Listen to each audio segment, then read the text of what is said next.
सारे देशवासियों को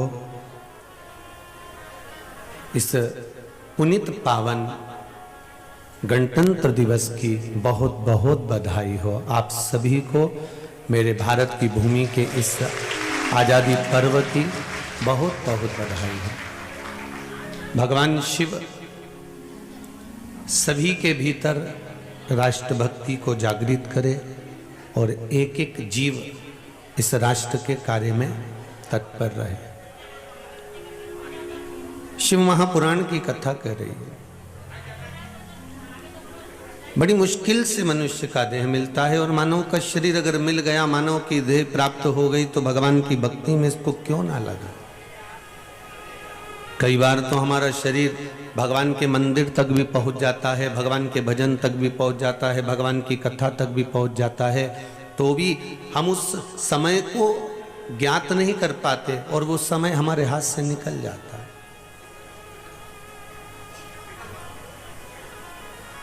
बहुत इच्छा, बहुत अरमान, बहुत अभिलाषा लेकर हम भगवान के दरवाजे पहुंचते हैं और जब भगवान के दरवाजे पर हम पहुंचते हैं, बड़ी अभिलाषा, बड़ा आनंद लेकर हम पहुंच जाते हैं, पर उस तक पहुंचने के बाद भी हम परमात्मा के नहीं हो पाते। वहां तक पहुंचने के बाद भी हम भगवान के नहीं हो पाते। अर्थात शरीर तो मिल गया मानव का, पर हम भगवान का भजन नहीं कर पा रहे। और थोड़ा बहुत समय अगर भगवान के भजन में लग भी गया, थोड़ा बहुत समय हम भगवान की भक्ति में लगा भी लिए, तो हमारे भीतर अहंकार इतना आ जाता है कि मेरे बराबर कोई भजन करने वाला ही नहीं होगा, मेरे बराबर कोई सेवा करने वाला ही नहीं होगा। शिव महापुराण की कथा कर रही है कि आंखों का तो हम ऑपरेशन करा सकते हैं, आंखों का ऑपरेशन कराने में हम देरी नहीं कर सकते कि करा लेंगे, पर आंखों के ऑपरेशन से कोई लाभ केवल देखने का हो सकता है, पर दर्शन के लिए या नजरिया बदलने के लिए या भगवान को पहचानने के लिए ऑपरेशन की जरूरत नहीं पड़ती। किसी सत्संग में जाकर बैठ जाओ, कहीं आस्था पर कथा चल रही हो शिव महापुराण की, वहां जाकर बैठ जाओ, या कहीं भजन कीर्तन या शिव का कोई धाम हो, वहां जाकर बैठ गए, थोड़ी देर भगवान का भजन करा, स्मरण करा, नाम जाप करा और भगवान की भक्ति में डूब गए, तो नजरिया भी बदल गया और दर्शन का भाव भी जागृत अपने आप हो गया। हमारे भीतर वो भाव हमें जागृत करना है।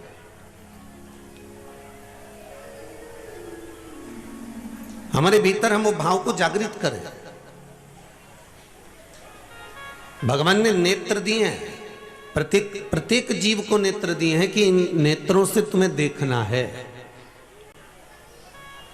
एक पशु भी बनाया, एक पक्षी भी बनाया, जलचर भी बनाया, थलचर भी बनाया, वायुचर भी बनाया, सबको भगवान ने नेत्र दिया और यही कहकर दिया कि इन नेत्रों से आपको देखना है,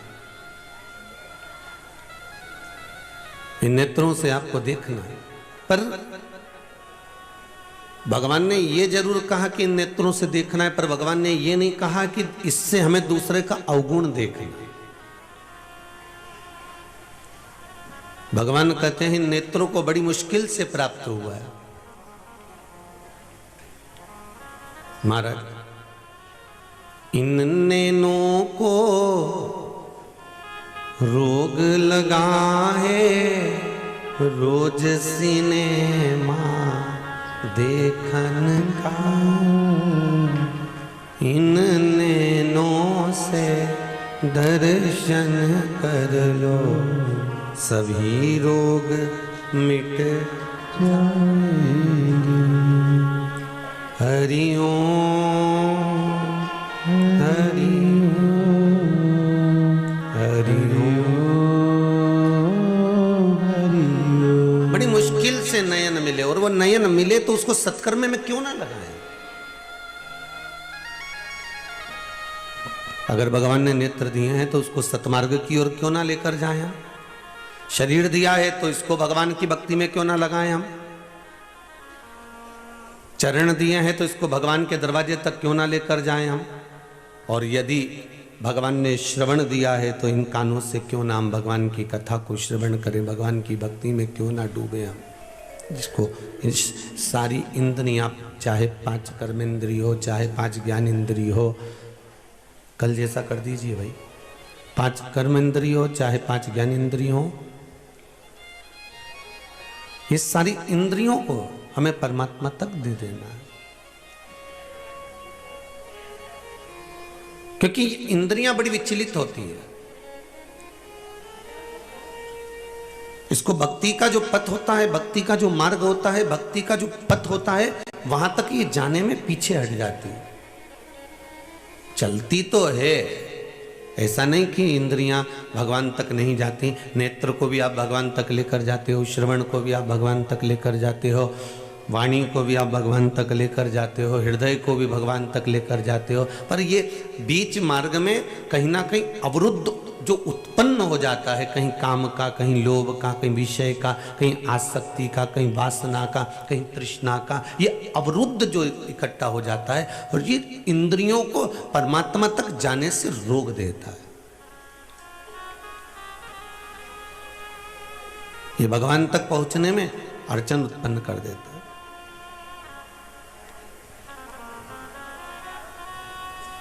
शिवगण, शिव महापुराण की कथा कहती है, एक बार भृंगी ने नंदी के साथ जाकर भगवान शंकर से एक निवेदन करा और भृंगी भगवान शंकर से निवेदन कर रहे हैं, भगवान नंदी के साथ जाकर भगवान शिव से विनती कर रहे हैं कि बोले बाबा ये बताओ कि हम गणों का काम क्या है।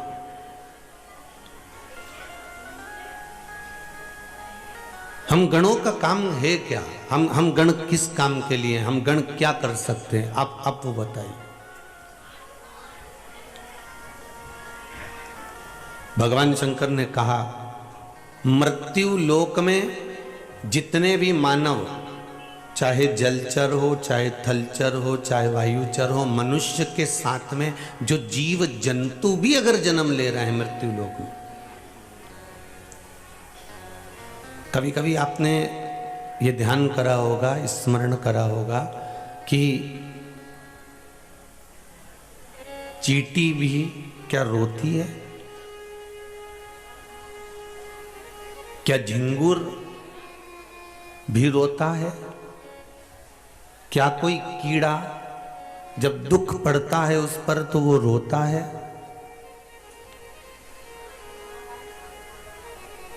एक छिपकली, एक मकड़ी, एक चिड़िया, एक पक्षी, एक पशु क्या रोता है? शिव महापुराण की कथा कहती है उस जीव को भी रोना आता है। जब दुख होता है तो वो भी रोता है। जितने आप जहां से भी आप लोग निकलते होगे, जाते होगे, आते होगे, आपको जितने भी वृक्ष खड़े मिलते होंगे, जो वृक्ष जगह जगह पर मिलते होंगे, क्या ये भी रोते हैं? क्यों नहीं रोते? 84 लाख योनियों में 20 लाख योनि तो वृक्ष की है।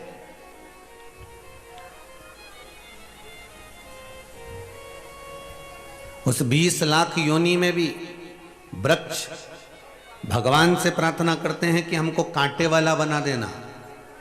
20 लाख योनियों में वृक्ष कहते हैं हमें कांटे वाला बना देना, पर हमको फल वाला मत बनाना। क्यों? अगर फल वाला वृक्ष बनाओगे तो लोग हमको पत्थर मारेंगे, नोचेंगे, तोड़ेंगे, चढ़ेंगे, खींचेंगे, मारेंगे, इसलिए हमको फल वाला मत बनाना।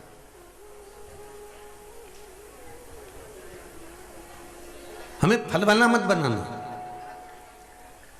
जिस वृक्ष में फल लगने लगते हैं उस वृक्ष पर लोग पत्थर मारने लगते हैं। आपके मोहल्ले में इमली का पेड़ हो तो देख लेना, बेर का पेड़ हो तो देख लेना, आम का पेड़ हो तो देख लेना, लोग उस पर पत्थर मार रहे हैं, लोग उसको खींच रहे हैं, लोग उसको डालियों को नोच रहे हैं। कोई उसके ऊपर चढ़ गया, कोई खींच रहा है, कोई तोड़ रहा है, कोई मोड़ रहा है। और अगर 20 लाख योनियां तो वृक्ष की हैं 84 लाख योनि में से ये लता पत्र ये जितने दिख रहे हैं आपको, दुर्वा है, घास है, ये सब 20 लाख योनि के अंतर्गत आ जाते हैं। वो वृक्ष भगवान से कह रहे हैं हमें फल वाला मत बनाना। और एक बात अपनी जिंदगी में उतार कर रखिए, फल वाले वृक्ष पर लोग पत्थर मारते हैं, फल वाले वृक्ष पर लोग टहनियां खींचते हैं, पर कोई कांटे वाले वृक्ष को पत्थर मारता है क्या? नहीं। जितने आस्था पर श्रवण कर रहे हैं, जितने फेसबुक यूट्यूब पर सुन रहे हैं, भाव से कहना, कोई कांटे वाले वृक्ष को पत्थर मारेगा? नहीं मारेगा। कोई कांटे वाले वृक्ष को नोचेगा? नहीं नोचेगा। जिसमें फल लग रहे होंगे उसी पर पत्थर पड़ेगा, जिसमें फल लग रहे होंगे उसी को नोचा जाएगा, जिस पे फल लग रहे होंगे उसी की पत्तियों को तोड़ा जाएगा, उसी डाली को तोड़ा जाएगा। उसी तरह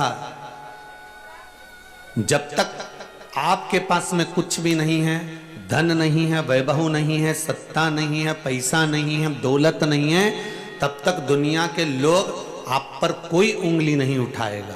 पर जैसे जैसे जैसे जैसे मेरे देव अधिदेव महादेव की कृपा आप पर होती चली जाएगी और आप उन्नति की ओर बढ़ते चले जाओगे, तो फिर लोग पत्थर मारना चालू करेंगे, फिर डालियां खींचना चालू करेंगे, फिर लोग ताना देना चालू करेंगे, अपशब्द कहना चालू करेंगे, फिर लोग आपको ताने पर ताना देंगे। तो समझ लेना कि अब आप कौन से वृक्ष बन गए हो? फल वाले वृक्ष बन गए। अब आप फल वाले वृक्ष बन गए।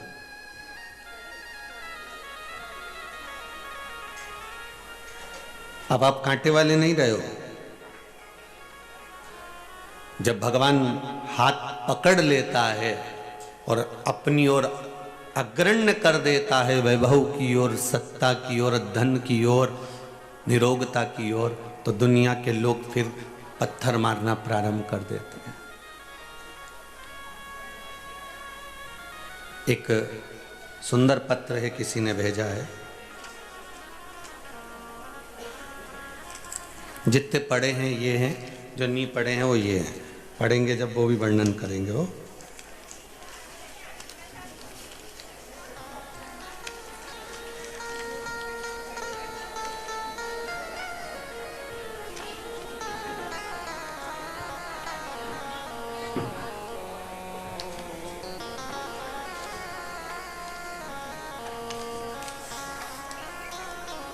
अर्पित सुभी साहू जबलपुर से हैं। कहीं बैठी हो तो खड़ी हो जाना।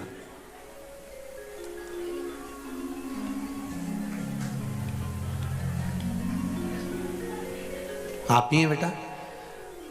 आपने लिखा है, माइक पहुंच सकता है क्या? दे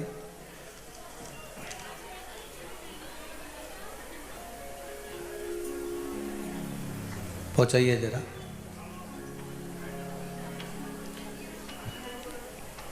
एक दूसरे को देते जाओ, बढ़ाते जाओ, पहुंच जाएगा। इसमें बेटा आपने लिखा है 5 अप्रैल 2021 से आपकी कथा सुन रही हैं। जी गुरु। क्या बाबा ने कृपा करी बाबू? 5 अप्रैल 2021 को मैंने घर में एक कथा रखी।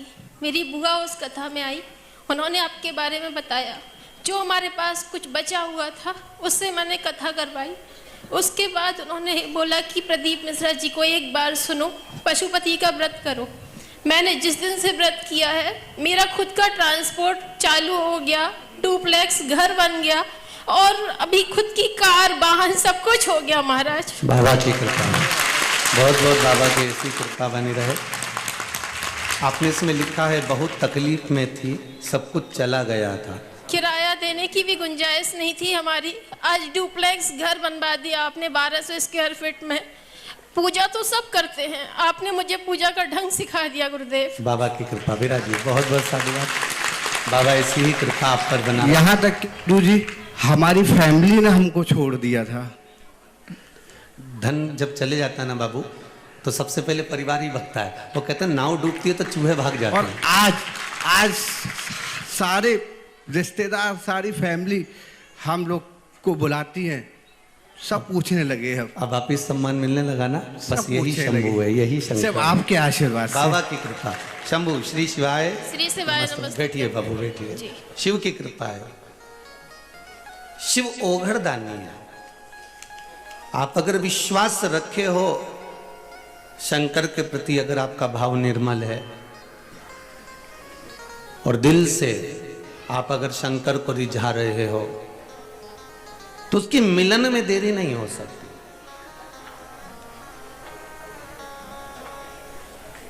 आप केवल उसको पहचान लो एक बार कि शिव तत्व क्या है। शिव तत्व को जानने की अगर एक ललकता, दुनिया फिर वही कल वाली बात है महाराज कि संसार सागर में जन्म लिया है, उतार और चढ़ाव जिंदगी के आते रहेंगे, पर सब साथ छोड़ दें दो। पर एक निवेदन है, आप बाबा का दरबार मत छोड़ना, शिव का द्वार मत छोड़ना। आप शंकर का द्वार मत छोड़ो। दुनिया कहेगी, ताने भी दहेगी, अपशब्द भी कहेगी और कहती रहेगी, उसका कर्म है कहने का। एक पत्र में किसी ने लिखा है,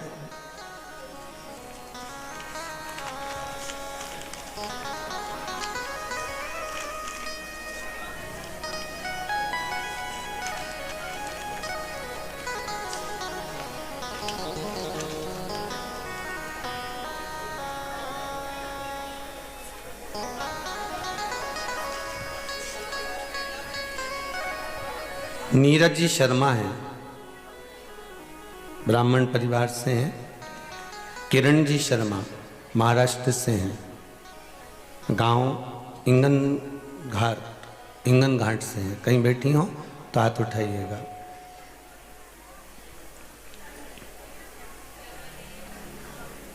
आप ही हैं? माइक दीजिए जरा।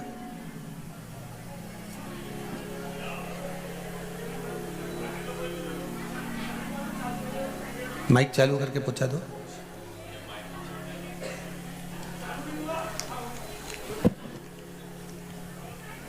श्री शिवाय, श्री शिवाय। आपने बहन लिखा है, गुरुजी मैं किरण शर्मा जी हाँ। महाराष्ट्र से आई हूँ। जी हाँ। इंदौर अपने भाई के यहाँ आई थी। जी हाँ। परिवार सहित क्या हो गया था?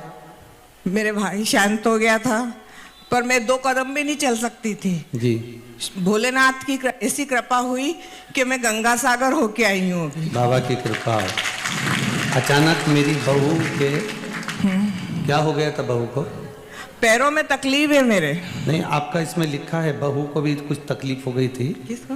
बहू को। मेरी बहू को एकाएक डॉक्टर ने बोला कि हार्ट में प्रॉब्लम है। पर जब से मैंने भगवान का ध्यान किया और प्रार्थना की, तो भगवान की कृपा से वो सब प्रॉब्लम अपने आप सॉल्व हो गया। हो गया? ऑपरेशन तो नहीं हो रहा ना? नहीं हुआ। बस ठीक है। आपने लिखा इसमें ऑपरेशन का बोल दिया था डॉक्टर हाँ, ने। हाँ, हाँ। तो अब ठीक है ना? अब बिल्कुल ठीक है। बस बाप बैठिए बैठिए। श्री शिवाय नमस्तुभ्यम। नमस्तुभ्यम। शिव उपासना करिए और शंकर की भक्ति। आपको कहीं नंदी और भृंगी शिव के गण भगवान शंकर से पूछ रहे हैं कि हमें क्या करना, हमारे लिए आज्ञा क्या है। ये शिव के गण भगवान शंकर से पूछ रहे हैं। भगवान शिव ने कहा तुम्हारा एक ही काम है। थोड़ी चोंगे जैसी आवाज आ रही है बाबू। भगवान शिव के गणों ने पूछा कि हमारे लिए आज्ञा क्या है, हम क्या कर सकते हैं, वो बताया जाए। तब भगवान शंकर ने कहा तुम्हारा एक ही काम है, तुम्हारे लिए केवल एक ही क्रम है कि मृत्यु लोक में चाहे जलचर हो, चाहे थलचर हो, चाहे वायुचर हो, चाहे मृत्यु लोक में रहने वाला छोटे से छोटा जीव क्यों ना हो, उसके भीतर क्या चल रहा है और वो क्यों रो रहा है, उसके रोने का कारण क्या है, उसको क्या दुख है, ये आप मुझ तक पहुंचा देना।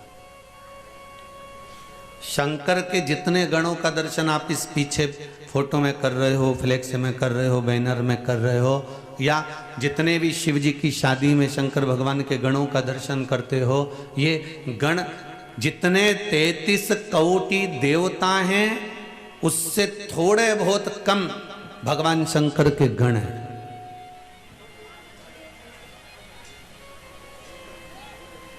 भगवान शिव के गण भी कोटि कोटि है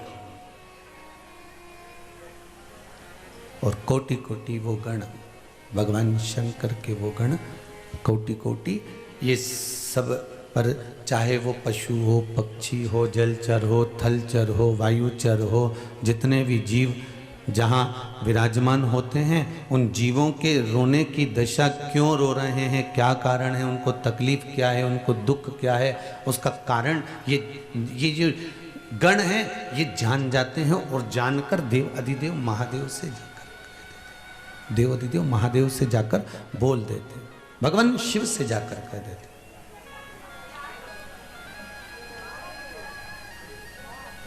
शंभु शरणे पड़ी मांगू घड़ी रे दुख काटो दया करी दिल डालो। शंभु शरणे पड़ी मांगू घड़ी रे घड़ी दुख काटो दया करी दर्शन आपो। भगवान शिव की कथा करें। एक चींटी भी रोती है, एक पक्षी भी रोता है, एक पशु भी रोता है, एक जलचर जल में रहने वाला जीव भी रोता है, एक वायु में रहने वाला, एक थल पर रहने वाला जीव भी रोता है। अब आप में से कितने लोग हैं कि चींटी को रोते हुए देखा हो और उसकी हृदय की गति आपने जानी हो कि ये क्यों रो रही है?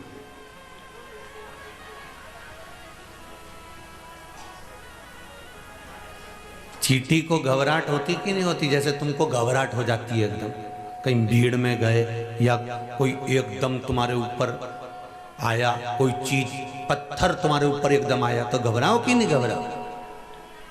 तो चींटी घबराए कि नहीं घबराए? जब तुम्हें घबराहट होती है तो चींटी को भी होती होगी। तुम देखना उसको जरा सा तुम टच कर लेना, बस वो घबराई और बात घबराहट हुई कि नहीं हुई? उसको भी घबराहट हुई, उसको भी घबराहट आई कि नहीं? चींटी को भी घबराहट हो रही है। चींटे को पकड़ना चाहोगे तो चींटे को भी घबराहट हो रही है। जलचर थलचर वायुचर जितने जीव हैं, इनको अगर आप थोड़ा सा भी कष्ट दोगे, थोड़ी भी तकलीफ दोगे तो इनको भी घबराहट होने लगती है। और अगर इन जीव को अगर आप मारने का प्रयास करोगे तो ये भी रोते हैं, इनको भी तकलीफ उत्पन्न हो जाती है, इनको भी कष्ट होता है।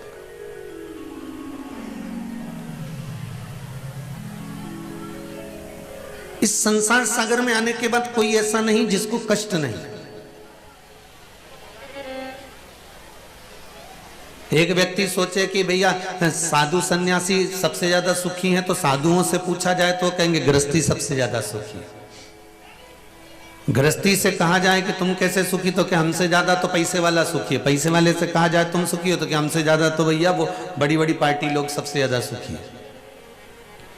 बड़े बड़े पार्टी वालों से पूछा जाए तुम सुखी हो, तो क्या भैया हमसे तो अच्छा वो गरीबड़ा भैया कहीं मतलब का नहीं, अपन तो कमाओ कमाओ कमाओ और मालूम पड़े सारा टैक्स में भरते जाओ, और वो गरीब बड़ा अच्छा 2 रुपया किलो में गेहूं मिल गया, खाया पिया चक तो अच्छा। कहा मतलब का?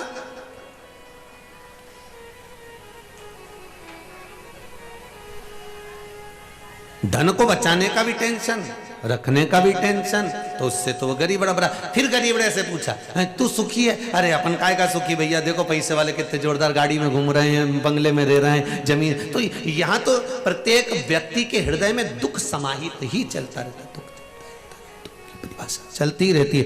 दुख समाहित चलता ही रह रहा है, उसकी परिभाषा के अंतर्गत दुख उसके अंतर्गत घूम ही रहा है।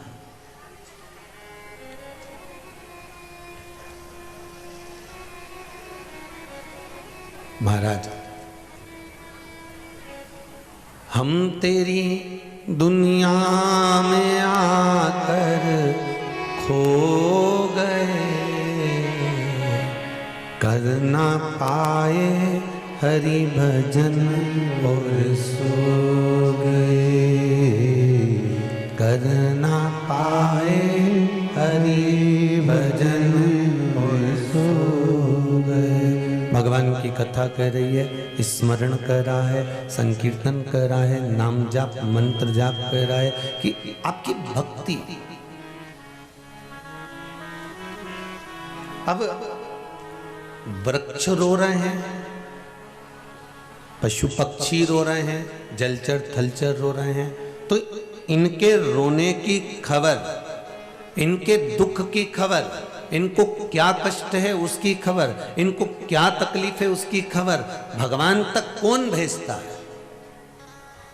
वो भेजने वाला कोई दूसरा नहीं होता। शंकर भगवान से गणों ने पूछा कि हमारा कार्य क्या है, तो शंकर जी ने कहा तुम्हारा कार्य एक ही है कि मृत्यु लोक में जलचर थलचर वायुचर जितने जीव हैं इनको क्या कष्ट है, उनके कष्ट की दशा तुम्हें हमें बताना।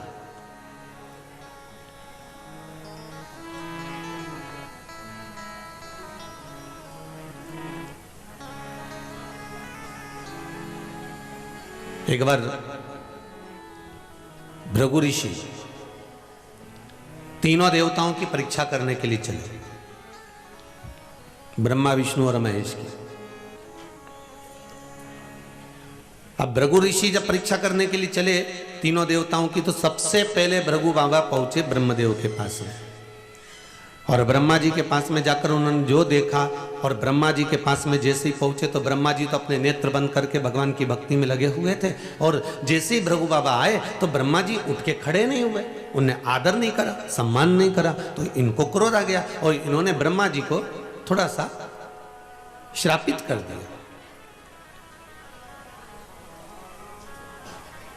अब ये पहुंचे भगवान शंकर के यहां, शिव जी के यहां जैसे पहुंचे तो भगवान शंकर के गण नंदी दरवाजे पर खड़े थे, इनको अंदर प्रवेश नहीं दिया। अब जब ये अंदर प्रवेश नहीं करे, अंदर की ओर जाने नहीं दिया, भृगु बाबा ने कहा मैं महादेव से मिलना है, देवादिदेव महादेव से हमें बात करना है, शंकर से हमें मिलना है, पर इनको अंदर जाने ही नहीं देते, इनको प्रवेश ही नहीं देते। जब प्रवेश नहीं दिया तो भृगु बाबा को क्रोध आ गया, और भृगु ऋषि ने कहा नंदी तूने मुझे रोका है दरवाजे पर, तूने मुझे रोका है दरवाजे पर, मैं तुझे श्रापित करता हूं कि तू दरवाजे पर ही रहेगा।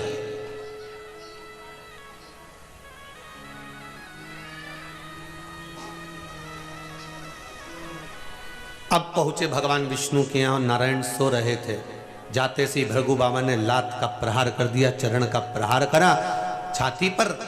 लक्ष्मी जी को बड़ा क्रोध आया, पर भगवान ने उनके चरण में चंदन लगाया, मेरे मालिक ने, मेरे नारायण ने भृगु बाबा के चरण में चंदन लगाया।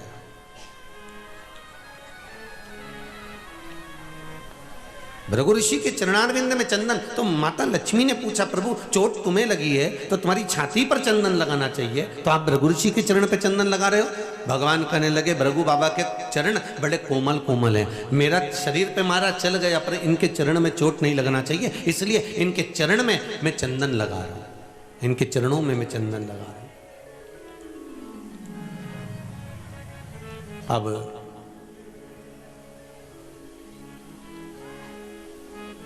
आज नंदी भगवान शंकर का गण सबको मोदक खिला रहा है।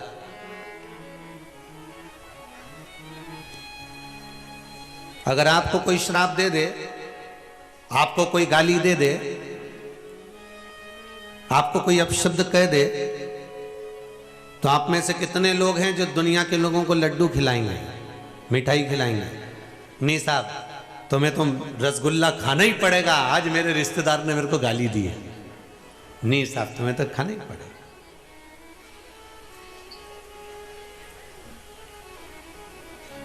आज मेरे रिश्तेदारों ने मुझे गाली दी है, आपको रसगुल्ला खाना पड़ेगा। आप में से कितने लोग हैं जितने आस्था पर सुन रहे हो, जितने फेसबुक यूट्यूब पर सुन रहे हो, कोई रसगुल्ला खिलाएगा? किसी ने गाली दी तो, कोई अपशब्द कहा तो कोई मिठाई खिलाएगा? नहीं। पर नंदी सबको मोदक खिला रहे हैं, सबको मोदक खिला रहे हैं, सब प्रसन्न भाव में मोदक खा रहे हैं।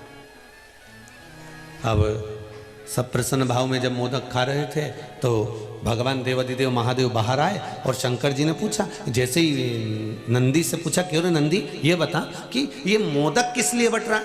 तो नंदी ने कहा, प्रभु आज बड़ी प्रसन्नता का दिन है, भृगु ऋषि आए थे यहाँ पे। अच्छा, तो मेरे से तो मिलके ही नहीं गए। इतने में नंदी ने कहा, आप तो समाधि में लीन थे, तपस्या में लगे हुए थे, मैंने मना कर दिया। तो फिर मोदक दे कर गए हैं क्या? वो मोदक दे के नहीं गए, मैंने मोदक बनवाया है। अच्छा, क्यों बनवाया? क्योंकि उन्होंने श्राप दिया है मेरे को कि तू दरवाजे पे ही मिलेगा शंकर के।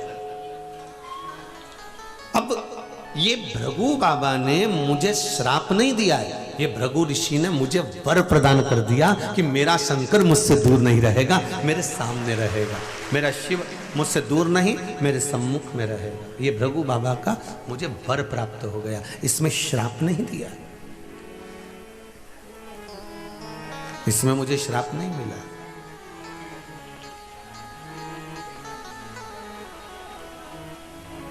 मुझे वर प्रताप, मुझे वर प्राप्त किया है, मुझे वर प्रदान किया है कि आप शिव के सम्मुख में रहो, भगवान शंकर के साथ। और फिर निवेदन है, अगर आप शंकर के दरवाजे जा रहे हो, शिव की उपासना में जा रहे हो, शिव के द्वार जा रहे हो, शंकर के भजन में जा रहे हो, 12 ज्योतिर्लिंग के दर्शन करने के लिए जा रहे हो, शिव मंदिर में जा रहे हो, तो भगवान से कहना कि बड़ी कृपा है आपकी जो आप मुझे यहाँ भेज रहे हो, बड़ी कृपा।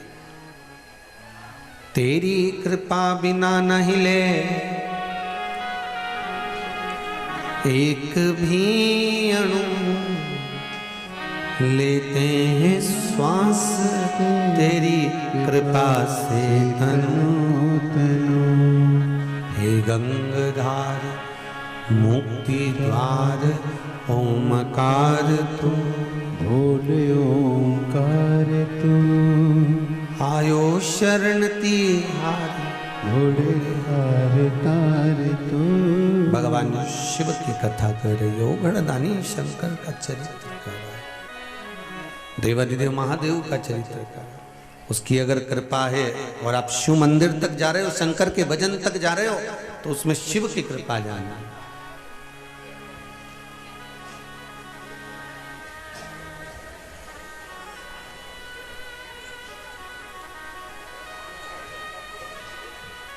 महाराज शिव कथा कह रहे हैं, मैंने गणों को अपने पास में रखा है।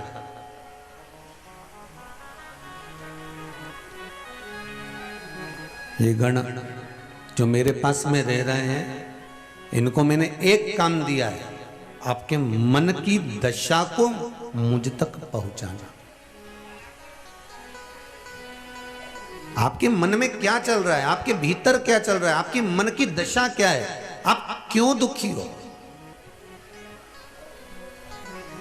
उस दुख का जो कारण होता है, भगवान शंकर के गण दिखते नहीं है,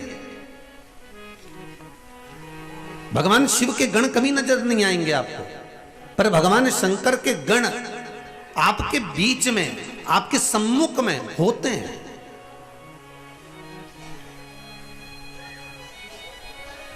और जब वो गण सम्मुख में होते हैं, नजर आते हैं हमको, शिव के गण जब सामने होते हैं, वो नजर नहीं आएंगे हमको, हमें दिखेंगे भी नहीं, हमारे सामने भी नहीं आएंगे, ना भृंगी आएगा, ना श्रृंगी आएगा, ना नंदीश्वर आएंगे, पर हमारे भीतर अगर कोई बात है और हमने उसमें शिव का स्मरण कर लिया है, हमने शंकर का अनुमोदन कर लिया है, हमने शिव को याद कर लिया है, तो ये पक्का है कि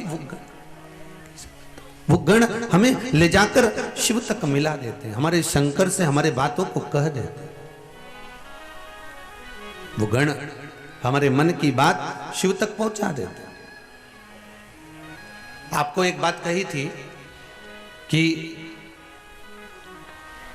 कई लोगों ने कहा कि गुरुजी कहते हैं कि शिव मंदिर की चौखट पर जाकर प्रणाम करो, कई लोगों को वर्णन भी कई बार आप लोगों से कहा भी कि जब जीवन में अगर तकलीफ है, कष्ट है, बहुत ज्यादा दुख चल रहा हो और आपने पशुपति व्रत भी कर लिया, उपाय भी करे, और अगर आपको फल नहीं मिला है तो समझना कि कोई विपदा बहुत भारी है, थोड़ा समय लग रहा है। बहुत मोटी फाइल होती है ना, तो उसको थोड़ा गायब करने में समय भी लगता है। देवाधिदेव महादेव, तुम्हारे कष्ट बहुत हैं तो किसी कारण से हो सकते हैं, उस कष्ट को कम करने में बाबा को थोड़ा समय लग सकता है। तो अगर ज्यादा तकलीफ है, बहुत कष्ट है, बहुत तकलीफें आ ही रही हैं, जा ही नहीं रही, तो प्रयास करो ना, एक दीप बेलपत्री के पेड़ के नीचे लगाना और एक दीप पीपल के पेड़ के नीचे लगाना और एक दीप आंवले के वृक्ष के नीचे लगाना। ये 3 जगह पर दिए लगाना प्रारंभ कर दीजिए।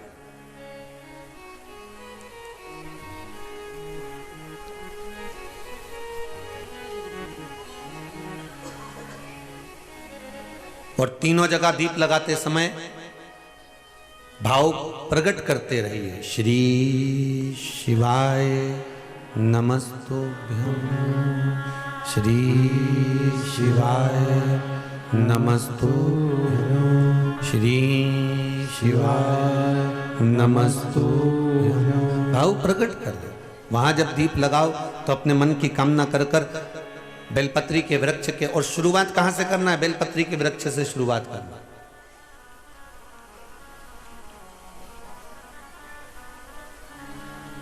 घी का दीप लगाइए, घृत का,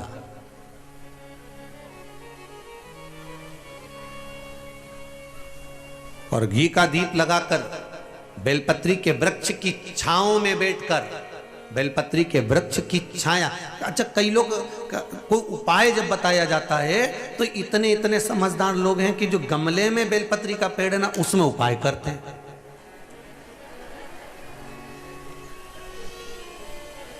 अब बोला क्या गया था आपको? जितने भी उपाय बोले गए तो उसमें क्या बोला गया कि बेलपत्री के वृक्ष के नीचे करना। अब इनने काय में करा? बस गमले में। अब तुमने गमले में करा तो गमले में पेड़ इतना बड़ा, पौधा इतना बड़ा, उसकी छाया अपने ऊपर आ रही है क्या? उसकी छाया हमारे ऊपर पड़े तब तो वो वृक्ष कुछ फल प्रदान करे।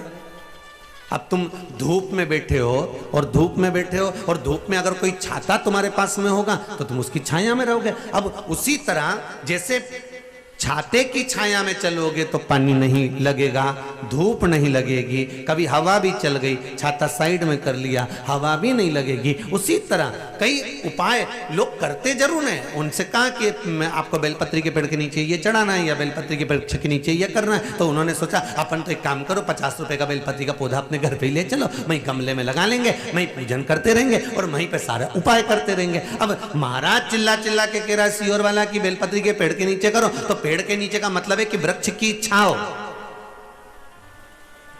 हमारे ऊपर होना चाहिए। आशीर्वाद का मतलब जानते हो ना सभी लोग, कि किसी को प्रणाम करो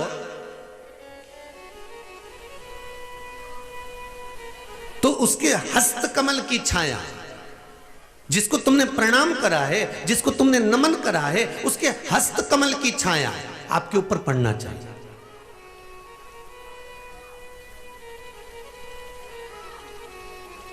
हस्त कमल की छाया पड़ना या दृष्टि पड़ना, इन दोनों में ज्योतिषाचार्यों से किसी से पूछा जाए, हम ज्योतिषाचार्य नहीं है, पर किसी ज्योतिषाचार्य से जाकर पूछा जाए कि जब कोई प्रणाम करता है, जब कोई नमन करता है, तो हाथ की छाया या हस्त कमल या दृष्टि क्यों डाली जाती है, उसका कारण क्या है? तो वो कहेंगे ये इन उंगलियों में शंख और चक्र हैं। प्रत्येक मनुष्य की उंगलियों में शंख चक्र होते हैं, यहां बने होते हैं, प्रत्येक मनुष्य की उंगली में होते हैं शंख और चक्र। जब वो जो झुकता है, प्रणाम करता है, उस पर जब अपने हाथ उठाकर आशीर्वाद देता है तो ये शंख और चक्र का भाव उसके ऊपर किरण के रूप में प्रकट हो जाता है और उसके ऊपर कोई ऐसा काम हो रहा होता है या उसको कोई दुख आने वाला होता है, तो बुजुर्गों के, गुरु के, घर के बड़ों के, कोई बयों के, चाहे संत महात्मा, साधु जन, ब्राह्मण जन, संत जन का जब हाथ उठता है और उसकी उंगलियों का प्रकाश उस जीव पर पड़ता है, तो फिर जो दुख आने वाला होता है वो कुछ समय के लिए टल जाता है। इसलिए कहते सुखी रहो। कोई माता पिता अगर आशीर्वाद देंगे तो आशीर्वाद हाथ उठा कर कहेंगे बेटा खुश रहो, बेटा आनंद में रहो, सुखी रहो। गुरुजी के पास जाओगे तो गुरुजी एक धप्प मार कर कहेंगे जा जा चल जा आनंद से रहे, आशीर्वाद दे दिया। तो ये जो आशीर्वाद है ये उंगलियों से निकलने वाला जो शंख और चक्र प्रत्येक मनुष्य की उंगली में होता है, भगवान ने दिया इसलिए है कि आप उससे किसी ना किसी को वर प्रदान करते रहें, आप किसी का कल्याण करते रहें। उसी तरह दृष्टि है, आशीर्वाद हाथ उठाकर भी दिया जाता है, नेत्र दृष्टि से भी दिया जाता है। दृष्टि से कोई भजन करने वाला, पूजन करने वाला, अर्चना करने वाला, सेवा करने वाला, भगवत स्मरण करने वाला, कोई संत, कोई साधु, कोई सन्यासी, कोई ब्राह्मण, कोई भगवान की भक्ति में डूबने वाला, कोई भजन करने वाला, कोई जीव है भगवान की भक्ति में, कोई गुरुजी लगे हुए हैं, भजन में कोई गुरुजी लगे हैं। उनसे हमें ये नहीं कहना है कि आप आशीर्वाद दो साहब, हमें तो केवल उनके सामने जाकर खड़े हो जाना है और उनकी दृष्टि हम पर पड़ गई और इतने में हमारा कल्याण हो गया। मात्र दृष्टि से भी वर की प्राप्ति हो। किसी साधु जन की, किसी गुरु जन की, किसी महात्मा, किसी संत, किसी जोगी, कोई सन्यासी, कोई तपस्वी, कोई ब्राह्मण जन की मात्र दृष्टि भी पड़ गई तो सुखी हो गया। जैसे बच्चा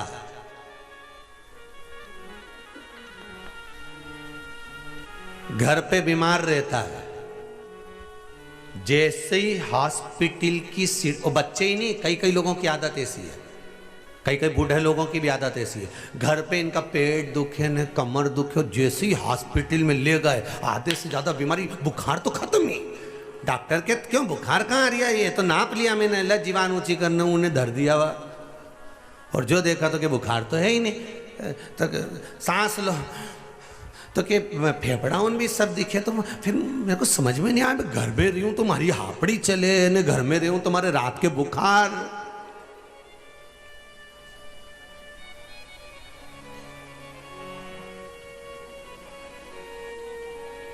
पर डॉक्टर साहब मेरे को तो लगता है कि आपका हाथ लगते से ही ठीक हो जाओ। अब डॉक्टर को कौन बताए कि ये डॉक्टर के पास जाके क्यों ठीक हो, क्योंकि पहले के बच्चे जो पैदा होते थे वो दादी और नानी के घर में पैदा होते थे, तो इनका जो नानी के घर पैदा होता था उसका प्रेम नानी से ज़्यादा होता था, जो दादी के घर पैदा होता था वो दादी के प्रेम ज़्यादा होता था, जो बच्चे हॉस्पिटल में पैदा होते हैं इनका डॉक्टर सिस्टर से प्रेम ज़्यादा होता है। तो जब तक ये साल भर में, 6 महीने में, 3 महीने में एक आध बार हॉस्पिटल नहीं जाए, मौसी से नहीं मिल के आए और मामा से नहीं मिल के आए नहीं, तब तक इनका भले ये बस 500 रुपये इनके लगे और ये ठीक हुआ, क्योंकि ये मौसी और मामा को याद करे कि इनके घर में तो जाना पड़ेगा क्योंकि यहाँ पैदा हुआ हूँ।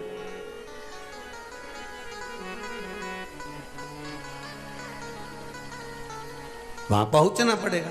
तो शिव पुराण कह रही है, शंकर की कथा कर रही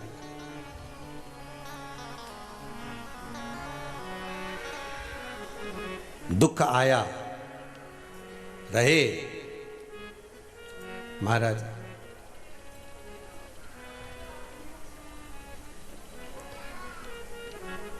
और ऐसा कोई संसार में नहीं जन्मा जिसका हिसाब मेरे शिव के पास नहीं। महाराज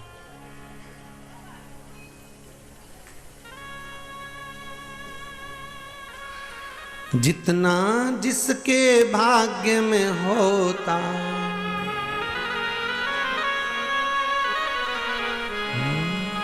जितना जिसके भाग्य में होता उतना ही फल पाता है।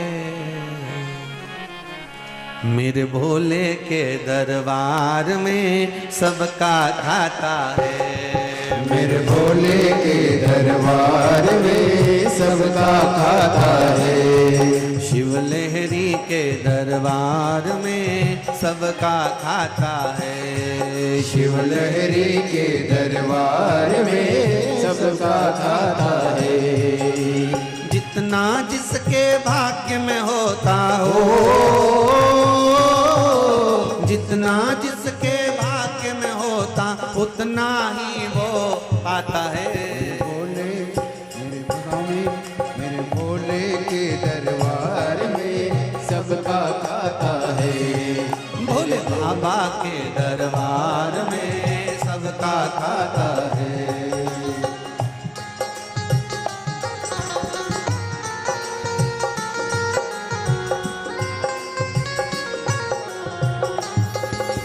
भोले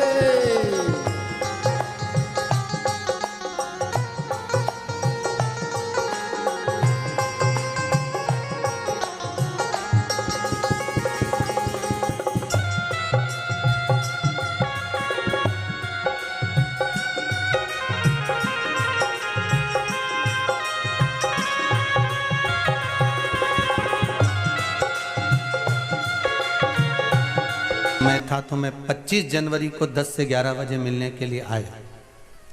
मिलना तो हुआ, केवल दर्शन, क्योंकि कोरोना महामारी के चलते मिलना बंद है। तो मेरी बिटिया ने इस पत्र में लिखा है, परीक्षा दी थी, पहले भी 3 बार दे चुकी थी, पर उसमें सिलेक्शन नहीं हुआ। तब मेरी बेटी ने शिव महापुराण की कथा सुनी थी, अपनी माँ से मेरे से कहा अपन चलते हैं एक बार बाबा को धूप तो लगा के आए, बोल कर आए। 25 जनवरी को 10 बजे से 11 बजे तक मैं यहाँ आई, मिली, और मेरी बेटी ने बैंक मैनेज पेपर दिया और उस पेपर में यहाँ से जाते ही उस इंटरव्यू में पास हो गई, उसकी नौकरी लग गई है। उसके लिए बहुत बहुत धन्यवाद दे रही हूँ। ये पत्र में लिखा। अब 25 जनवरी को कितना दिन हुआ रे बाबू? 25 जनवरी 10 से 11 बजे से बीच मिली थी। 25 जनवरी आज कौन सी है? 26। और एक दिन की बात है। कल और आज में कितना अंतर हो गया? पत्र पढ़ लेना रे भाई, इसको दिखा भी देना भाई हो, इस पे टीवी पे दिखा दे, इस पत्र को ले पढ़ ले। ये पत्र का भाव देखिए जो उसने लिखा है। कल 25 थी, आज 26 है। राजस्थान से थी, गंगानगर जिले से संजीव कुमार सोमारानी इस पत्र को लिखी है। शिव उपासना किसको कहते हैं? आप अगर दिल से उसको रिझा रहे हो, दिल से अगर विनती कर रहे हो, आपका केवल एक प्रार्थना, शिव को आपके धन और दौलत से मतलब नहीं है। ये सोमनी ब्राह्मण की बेटी, ये सोमनी ब्राह्मण के साथ विवाह हुआ, पर गलत संगत में पड़ गई, और गलत संगत में पड़ गई तो गलत विचार आ गए, पर पुरुषों के साथ रहने लगी, व्यभिचारिणी हो गई। परिवार वालों को मालूम पड़ा, उन्होंने उसको समझाने का प्रयास नहीं करा। हम अपने बच्चों को समझाने का प्रयास करें कि हमारे जीवन में हमें सतमार्ग की ओर कैसे चलना।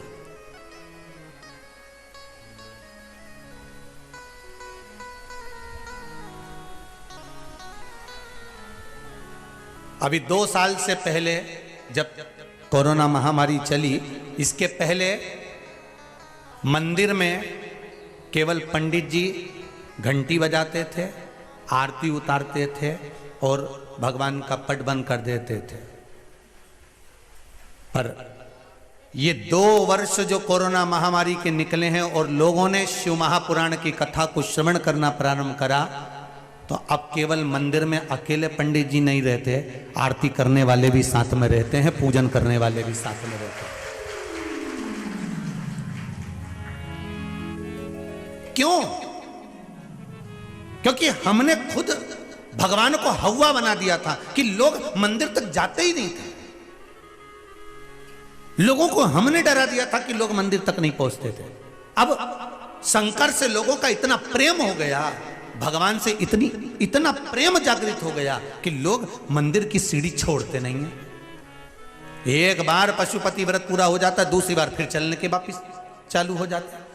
एक काम पूरा हुआ, दूसरे काम में फिर पहुंच गया। एक पत्र में किसी ने, बहन जी ने लिखा है कि हम तो हर 3 महीने में बाबा के दर्शन करने आ जाते हैं, क्योंकि बाबा 3 महीने में हमारा काम पूरा कर देता।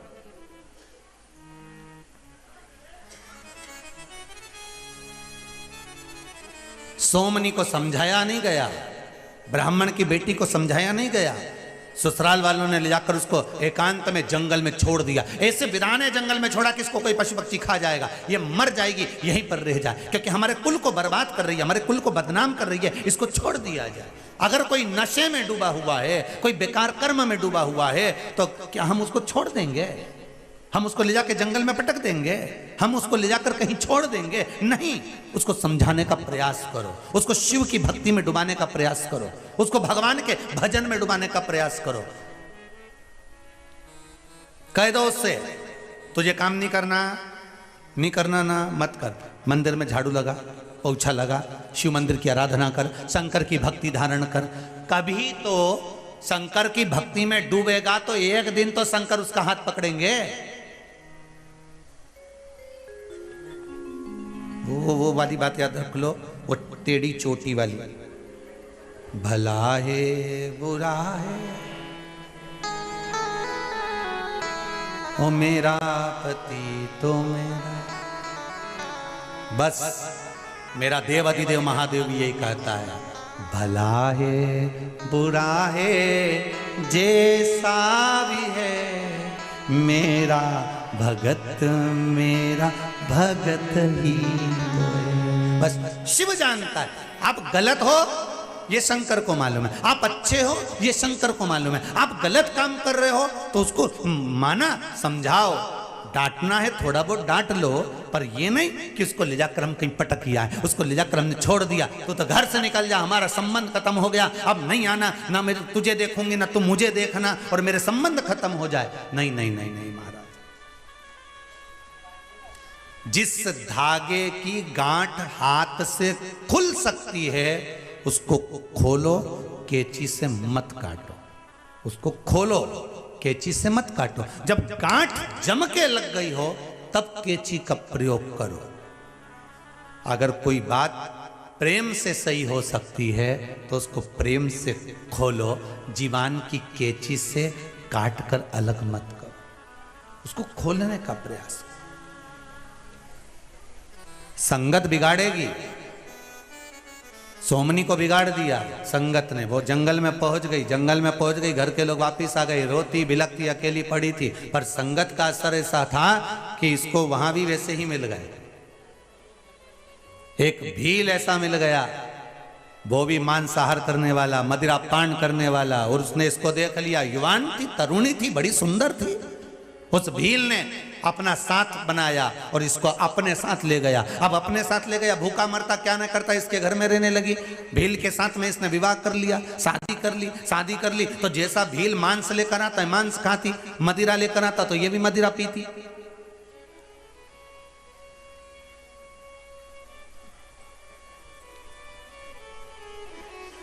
गलत कर्म में लीन रह रही है, गलत कर्म में।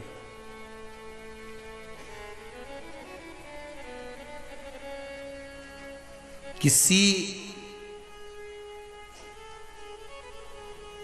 गलत व्यक्ति से विवाह करने के बाद में कन्या सोचे कि मेरा जीवन अच्छा है तो ये जीवन भले अच्छा हो सकता है, पर अगला जीवन बेकार ही होगा,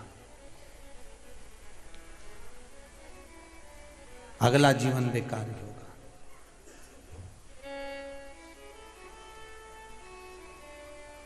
महाराज, घर में एक बेटी ने जन्म ले लिया सोमनी के।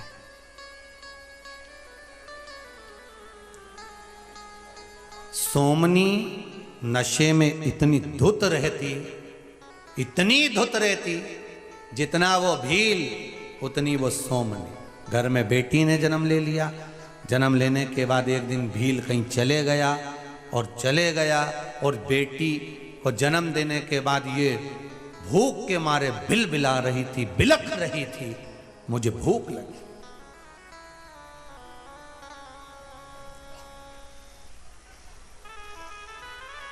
भूख लगी है, नशे में दूत, रात्रि के समय में प्रकाश नहीं। सोमनी ने विचार करा कि अब मेरे को भूख लग रही, मैं जाऊं कहां? तो उसने सोचा बाहर पशु बंध रहे हैं, वहीं चली जाती हूं, एक आध पशु को मार के लाती हूं।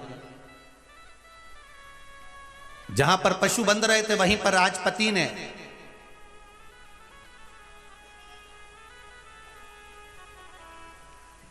गाय बछड़ों को भी बांध रखा था। ये नशे में इतनी धुत थी, सोमनी पहुंच गई रात्रि के समय पर, भूख से बिलख रही थी, और अंदर जाकर इसने जो नशे में देखा, सामने बकरा बंधा हुआ था, बकरे को खोला, खोल कर इसने फरसा उठाकर उस बकरे का सिर काट दिया। खींचती हुई लेकर अपने कक्ष की ओर गई, मांस खाने के लिए लेकर गई थी, पर जाकर क्या देखती है कि ये बकरा नहीं मरा, एक गाय का बछड़ा मर गया था। फिर भी गाय का बछड़ा मर चुका था, और जो बछड़ा मरा इसके मुख से 2 बार निकल गया शिव शिव।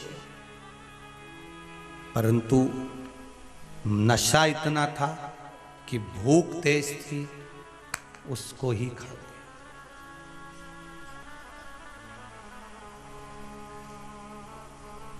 संगति देखिए कितनी विचित्र है।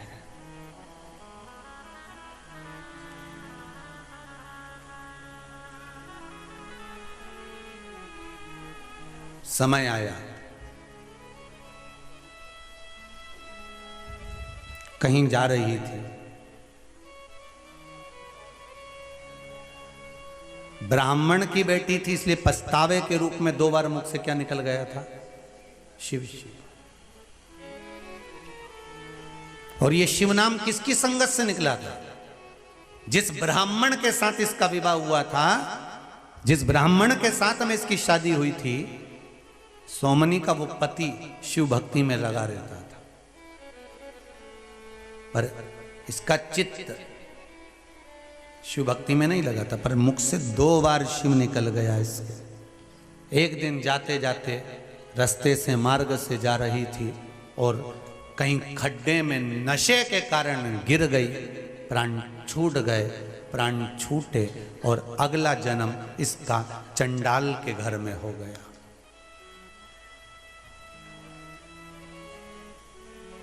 पहले भी खाने पीने वाले के घर में पहुंच गई थी, आज फिर अब चंडाल के घर में जन्म हुआ।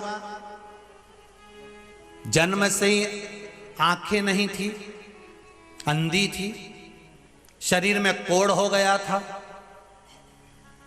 जन्म देने के बाद में माता पिता मर गए थे, भूख से बिलखती थी, चंडाल के घर में जो मिल जाता था वो खा लेती थी। बड़ी हो गई, नेत्र ज्योति नहीं है, शरीर में कष्ट बहुत है, बिलखती है, रोती है, चीखती है, चिल्लाती है।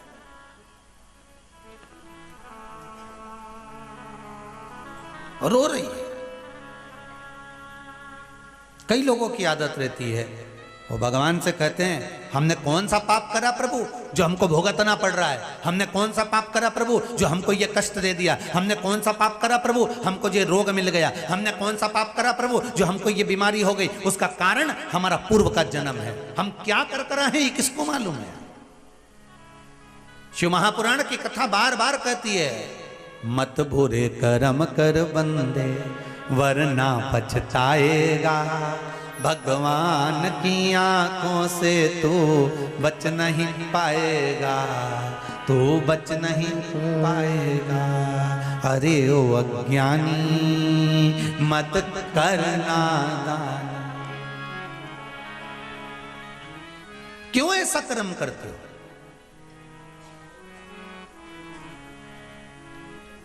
भगवान से कहना, अगर मनुष्य का शरीर दिया है ना भोलेनाथ, तो तेरे संकीर्तन में लगा कर रखना, तेरी सेवा में लगा कर रखना, तेरे भजन में लगा कर रखना, तेरे कीर्तन में लगा कर रखना।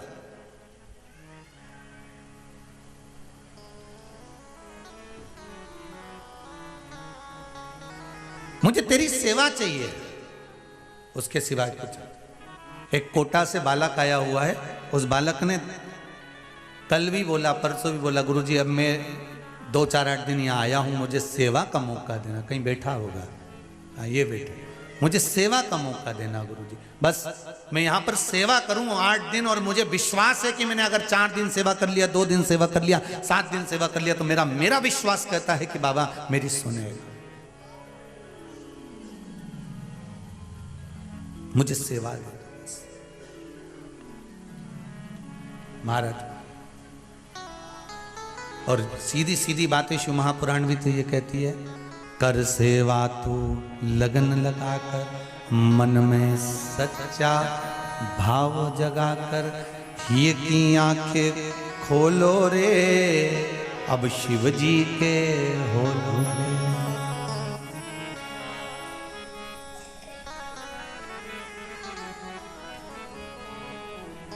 रोम रोम रस घोलो रे, अब शंकर के होलो।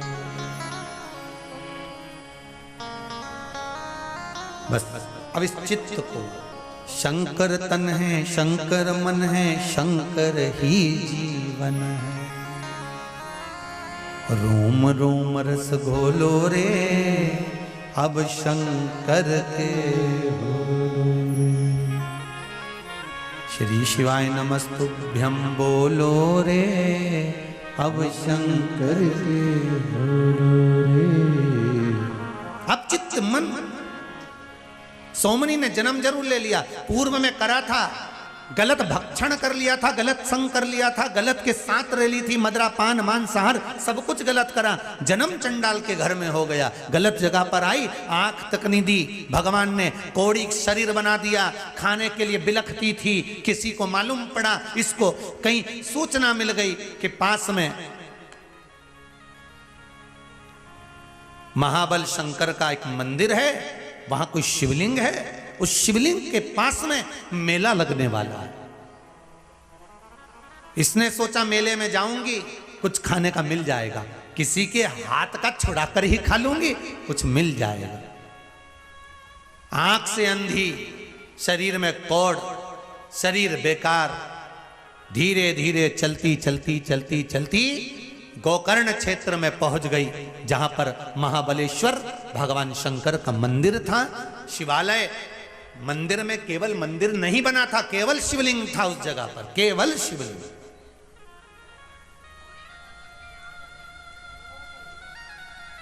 और उस शिवलिंग के पास बहुत दूरी पर शिवलिंग था, ये पहुंच गई। किसी को लगा, दया आ गई किसी को, देखो ये मंदिर आई है दर्शन करने के लिए, आंख नहीं है, शरीर में कोढ़ हो रहा है, पूरा शरीर बेकार हो रहा है। तो किसी ने मन में सोचा, इसके पास में, बिचारी के पास में बेलपत्र नहीं है चढ़ाने के लिए, तो किसी भक्त ने उसके हाथ में बेलपत्र पकड़ा दिया, ये बेलपत्र ले। अब इसको नहीं मालूम कि किसी ने क्या पकड़ाया, इसको तो पत्ता लगा। अब आंख से अंधी थी, उसने जो हाथ में लिया तो इसको पत्ते सा नजर आया। इसको लगा खाने का सामान तो दिया नहीं, इसने सूंगा तो क्या कोई पत्ती पकड़ा के चले गया। मेरे को तो भूख लगी और अपार भूख लग रही, कुछ खाने को मिल जाए। अब इसको पत्ती दी तो इसने पत्ती को फेंक दिया। अब वो बेलपत्री फेंकी, हवा चली, फिर पत्ती पत्थर से टकरा कर रुक गई। फिर थोड़ी देर बाद हवा चली, पत्ती फिर उड़ी, फिर टकरा कर गिर गई। 4 दिन निकल गए, इसको भूखी प्यासी कौड़ी अवस्था में, अंध अवस्था में पड़ी। 4 दिन की धूप में पत्ती, जम के बोलिए, सूख गई। सूखी, अब की बार जो हवा चली, पत्ती सीधे शंकर के शिवलिंग से टकरा गई, सीधे।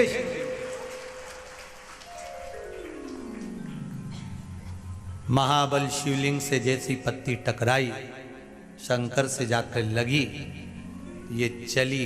भूख से बिलबिला रही थी, 4 दिन से किसी ने अन्न नहीं दिया था, भूख से बिलबिला रही। महाबल के पास से गोकर्ण क्षेत्र से आगे बढ़ी, वापिस जाने लगी। टकराती हुई, गिरती पड़ती, भूख से बिलकती हुई चली। चक्कर खाकर भूख के मारे बिलकती हुई प्राणों को तड़प तड़प के प्राण छोड़ दिए।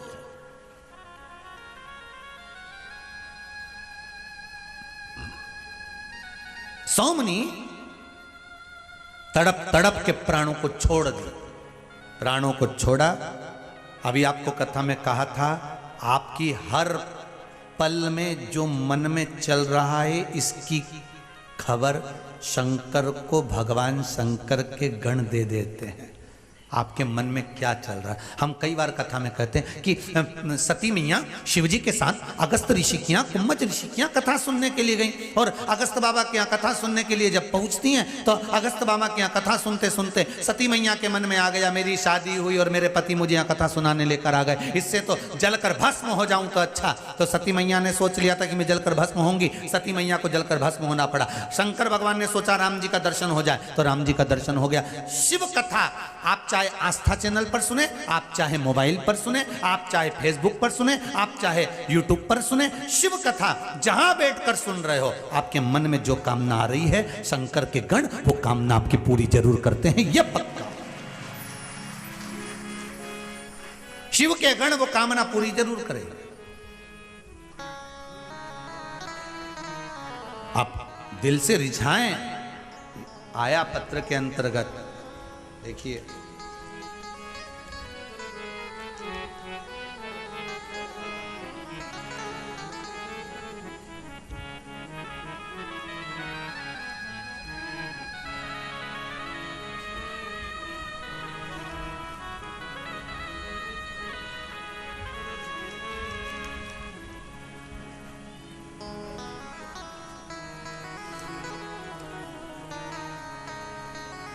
मेरा नाम सुमन गर्ग है, ओबरा सोनभद्र काशी के पास से आई हूं। जिनने लिखा हो बैठे हो, आप ही ने लिखा है, जरा माइक दीजिएगा।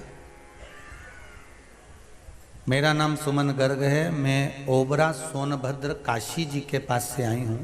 गुरुजी 16 अप्रैल को मेरे पति को कोरोना हो गया था, अभी की स्थिति ठीक है? श्री शिवाय नमस्तुभ्यम गुरुजी। जी, बाबा ने क्या कृपा करी है? बाबा ने बहुत कृपा करी गुरुजी, बहुत कृपा करी। एकदम 15 दिन से इन्होंने पानी भी नहीं, मतलब 15 दिन ऑन बेड हॉस्पिटल में रहे थे। डॉक्टर ने कहा वो एक इंजेक्शन आता है रेमडेसिविर, अगर नहीं मिला तो कुछ भी हो जाएगा। तो बेटे ने गुरुजी, आपने एक बार कथा में बताया था कि पर्ची लिख के अपनी जो भी वो लिख के शंकर भगवान पे, तो बेटे ने वो किया गुरुजी, उसी दिन इंजेक्शन भी मिल गया। और 6 इंजेक्शन लगने थे, 6 मिल गए गुरुजी, बाबा की कृपा। ठीक हो गए, अपने घर आ गए, आज दर्शन के लिए आया गुरुजी, बहुत कृपा करी बाबा को धोख लगाने आया। श्री शिवाय नमस्तुभ्यम, बहुत बहुत बाबा की कृपा। बैठिए बैठिए। श्री शिवाय नमस्तुभ्यम। शिव कृपा ही ऐसी है हमारे।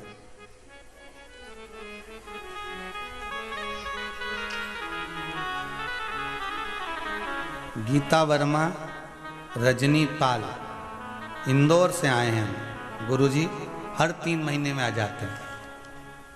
किसने बोला आने का तुमको? हर हर महादेव, आप ही ने लिखा है पत्र।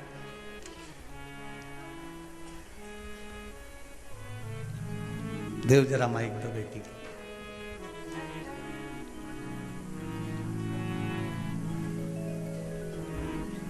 आपने लिखा है गुरुजी, सारी समस्या का हल पशुपति व्रत। हम हर 3 महीने में आ जाते हैं। बाबा ने ऐसा कोई काम नहीं जो नहीं करा, सब दे दिया बाबा। श्री शिवाय गुरु। श्री शिवाय नमस्तुभ्यम गुरुजी। जी बाबू। हाँ, हमारे को बहुत समस्या थी, वो सारी समस्या हमें पति पत्नी दोनों ने व्रत किया, वो सब समस्या समाधान हो गया। और हर 3 महीने में होता है कि 3 महीने 2 दिन होते और हम यहाँ आ जाते हैं। बाबा पकड़ के बुला ही लेता है। श्री शिवाय नमस्तुभ्यम। श्री शिवाय नमस्तुभ्यम। बैठिए बैठिए, बाबा की कृपा। शंभो शरणे पड़ी